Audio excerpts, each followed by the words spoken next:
the Abbasi rulers summoned his father to Baghdad and then to Samarra, right? And Imam, in fact, had to go with his father.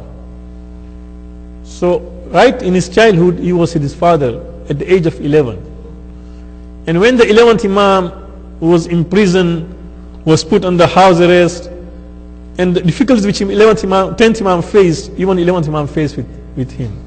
That means the son was with his father, and because he was his father, even he had to face all the difficulty. The good part, of course, was that he was with his father throughout this time.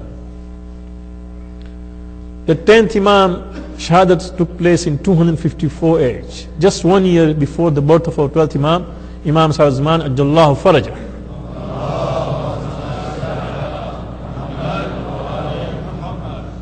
So at that time, the age of our 11th Imam was about 22, 23 years. Right?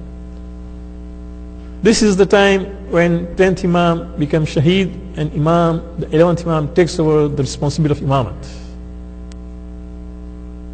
His name, Askari, as we know him, this is the only Imam who has been named on account of the place where he was living.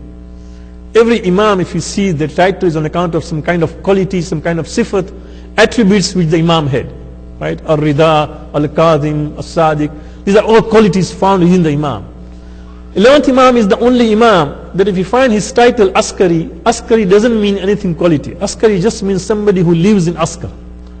Because Imam was confined in a place in Samarra where military used to live, and that place was known as Askar, he was known as Askari. But the good thing after that is that although he is the only Imam who has been known, his title on account of the place he used to live, but after that, the time of Mujtahidin came. After the Khaybat of 12th Imam, as you know, Mujtahidin came. And today the Mujtahids are known on account of where they come from. For example, Sistani comes from a place Sistan, right? Khomeini comes from a place of Khomeini.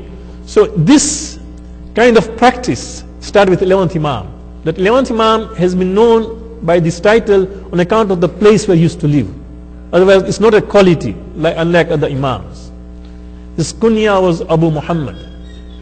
And of course, in kunya, we have to know this name because especially when we talk to the Imam, when we pray to Allah subhanahu wa ta'ala for the sake of this Imam, when you want to summon, when you want to call Imam in your du'as, in your hajat, right, respectfully you will call them. So instead of saying, Ya Hassan Al-Askeri, we'll say, Ya Aba Muhammad, as we do in Dua Tawassul. You must have noticed that in Dua Tawassul, when we mention name of each and every Imam, before we do that, we take the kunya, like Ya Aba Abdullah, Ya Aba Hassan. So the kunya of the 11th Imam is Abu Muhammad. Same as the kunya of the second Imam. The second Imam, his name was Hassan. Since his name was Hassan, his kunya was also Abu Muhammad. And of course, 11th Imam's kunya also was Abu Muhammad. This is the Imam, if you see in his life, and also his wasiyat, both his practice and wasiyat has mentioned so much and emphasized about salat, about fasting, and about ibadat. One of his companions says that I saw one day Imam was in Mihrab doing sajda. Kana sajda. And then I went to sleep.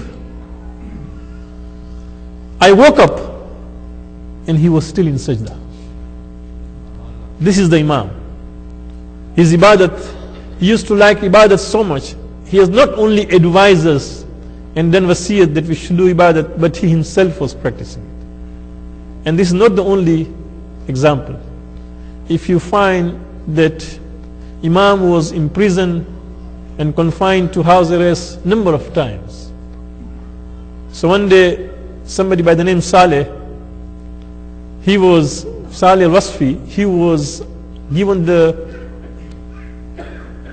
instruction that he will take care of the Imam and Imam will be in prison.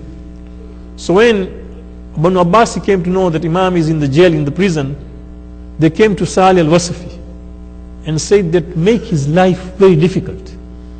Try to confine him and not only that, make it very difficult whilst he is in the prison. Listen to what he has to say. He said, you are telling me this thing. Before even you came to me, I kept two people who were known for their evil. People who were very hard-hearted. stone-hearted people. I chose them, I told them that you will take care of this person and make sure that his life is difficulty in the prison. But even after that, suddenly I found him that they, instead of making his life difficult, they started doing ibadat with him. So Ibn Abbas, he said, we can't believe that. He said, okay, let me call these two people. So these two people who were asked to just take care of the Imam, they were called. Ibn Abbas, were there, and this Salih al-Wasafi said that just narrate to them what you saw in the prison.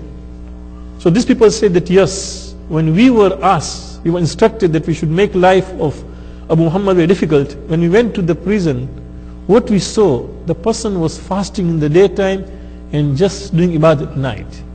He would not say a word other than zikr of Allah subhanahu wa ta'ala. When we saw him passing his days, not only one, days and weeks and months like this, we felt that how can we do wrong to this person? How can you do zulm on this person? So we are left with no alternative but in fact also worship with him. These are people who were known to be stone-hearted, even they were moved on account of the ibadah of Imam. This is how Imam liked the ibadat. And not that only that he liked it, but he has also advised us. And that's why I began the majlis with this ayat of Quran, that whereby we have been told, فَعَبُدْهُ, worship your Lord, وَاسْتَبِرْ لِعِبَادَتِ, and be constant and regular. And in fact, if you see that we do say our salat, we say our prayers, we fast, we do all those things, but the problem is that we cannot maintain this regularity. We cannot maintain this constancy. Suddenly you find that one day when Malana comes here, recites about namaz and importance of saying namaz on time, or importance of namaz jamaat, that fine day, 1-2 days, all of us are suddenly very careful. No, we would like to say our prayers on time, we leave out everything and say our prayers, but after a few days we just forget about it, right?